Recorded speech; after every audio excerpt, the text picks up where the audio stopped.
बाद जब पुलिस ने लिखी है वो रिपोर्ट कुछ दिन बाद, तो वो लिख दी है अपहरण हो गया। अपहरण होने के बावजूद भी इन्होंने क्यों, अगर किया किसने अपहरण? माँ चीख चीख करके बता रही है कि ये जो है यहाँ पर जो मिनिस्टर एक्स रह चुके हैं समाजवादी पार्टी के, उनका बेटा है जो रजौल, उसने किया है हमारी बिटिया का किडनैप। फिर भी इन लोगों ने नहीं गिरफ्तार किया।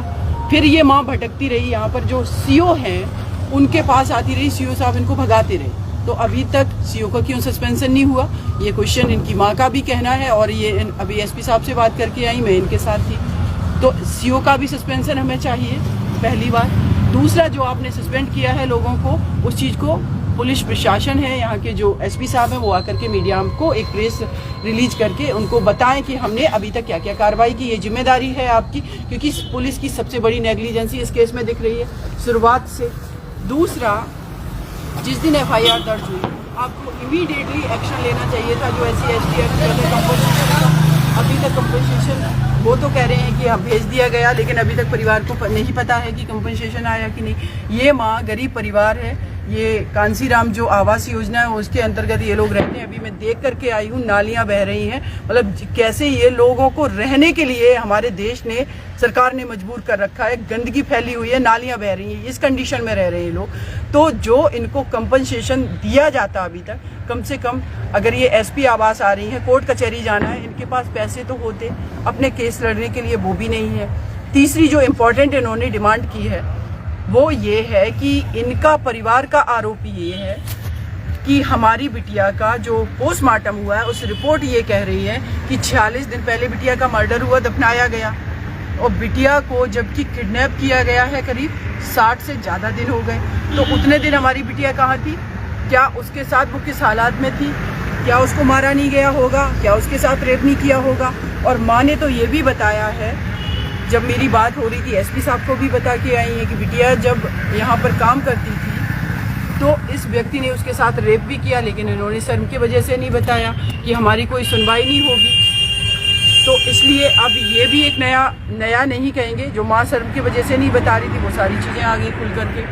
दूसरा, माँ का कहना है कि जब ये चीज़ नहीं आ रही है कि डेड बॉडी कब की है, बिटिया को मारा कब गया है, या अगर 46 दिन पहले भी मर्डर हुआ और उसको दफना दिया गया, तो अभी तक बॉडी डिकम्पोज कैसे नहीं हुई? मैम, ये किसने कहा कि 46 दिन पहले मर्डर हुआ? ये पोस्टमार्टम रिपोर्ट अबाउट अब वही तो फैक्ट की बात करेंगे, तो इसका मतलब ये है कि इतना इन्फ्लुएंसिव, इतना पावरफुल लोग हैं वो लोग कि जो पैनल बैठ रहा है पोस्टमार्टम करने वाला, उसको भी ये लोग इन्फ्लुएंस कर रहे हैं, अपने अकॉर्डिंगली रिपोर्ट बनवाने की कोशिश कर रहे हैं। तो परिवार की ये डिमांड है कि लखनऊ PGI से एक टीम आए और री इन्वेस्टिगेशन जो है पूरा दोबारा से पोस्टमार्टम इसका किया जाए।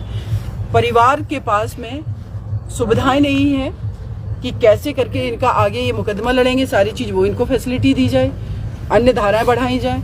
SP साहब से मेरी बात हुई है कि अभी तक जो भी FIR है परिवार के पास, उसमें किडनैपिंग तक की धाराएं लगी हुई हैं। जिस दिन बिटिया की 11 तारीख को डेड बॉडी मिली, आपने कौन कौन सी धाराएं लगाई?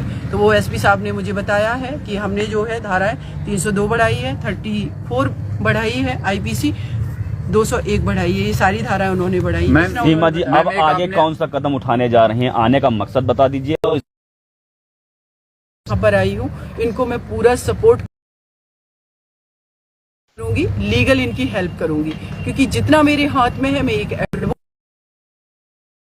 करके उसको दफना दिया, मर्डर करके इन लोगों को भी मैं हैंग कराऊंगी। यानी सीमा कुशवाहा ये उन्नाव का केस लड़ने जा रही हैं? बिल्कुल, मैं सपोर्ट करूंगी। यहाँ पर जो लोकल हमारे काउंसिल होंगे, क्योंकि उत्तर प्रदेश में जो प्रोविजन है कि विदाउट लोकल काउंसिल हम खड़े नहीं हो सकते, मैं दिल्ली में वकालत करती हूँ, मैं इस केस को हैंडल करूंगी। मैंने एक बड़ा आरोप लगाया कि माँ के संग भी अभद्रता करी थी, क्या ये कप्तान साहब से बताया है? बिल्कुल सही बात है। माँ का ये कहना, क्या बताया गया? ये माँ खुद बता देंगी, आप बता दीजिए, आपके साथ अभद्रता की थी? जी, अभद्रता मतलब आपको यहाँ से निकाला गया था? SP साहब मिलने आते थे, हमें मैडम थी, कहती थी कि यहाँ से जाओ, क्या चक्कर लगाने से आपकी लड़की मिल जाएगी, आपकी लड़की बालिग है, भाग गई होगी। क्यों रजौल सिंह के ऊपर आरोप लगा रही हूँ, लेकिन अब रजौल सिंह मार के गाड़ दिया, अब नहीं किसी के समझ में आ रहा। मैं झूठ आरोप लगा रही थी, अगर पुलिस प्रशासन मेरा सुन लेती तो मेरी लड़की आज को मेरे पास जिंदा होती। और परिवार का भी अभी ये बात करके आई है SP साहब से कि आप अगर ये बोल रहे हैं कि गलती हम लोगों से हो गई, ये गलती नहीं है। आप ड्यूटी पर थे, ड्यूटी पर नेग्लिजेंसी हुई है, ये एक क्राइम है। आप सस्पेंड कीजिए अपने ऑफिसर्स को जिन्होंने ये क्राइम किया है। अगर वो ऑफिसर्स आपके ऑफिस में रहेंगे तो कैसे हम ये मान के चलें कि हमारा इन्वेस्टिगेशन फ्री एंड फेयर होगा? ये तो नहीं मान सकते, वो दबाव में हो सकते हैं। इसलिए और मैं पूरी तरीके से इस परिवार के साथ हूँ। मेरी लीगल टीम भी यहाँ पर है, कुछ वकील हैं और भी अदर केसेस हैं यहाँ से ट्रांसफ़र होकर के जो दिल्ली गए, उनको भी मैं देख रही हूँ। तो बस और आप मीडिया बंधुओं से मेरी ये दरख्वास्त है, प्रार्थना है हाथ जोड़ करके, आप लोग ही ऐसे परिवारों की ताकत है। तो प्लीज़, कानपुर में भी ये केस हुआ था, वहाँ के जितने भी लोकल के मीडिया बंधु हैं उन्होंने साथ दिया। जो प्रतीक वैश्य आपको पता होगा, वो जेल में पड़ा हुआ है। तो आप लोग कम से कम इन दरबे कुछ लोग की आवाज़ उठाना प्लीज़, इसको बंद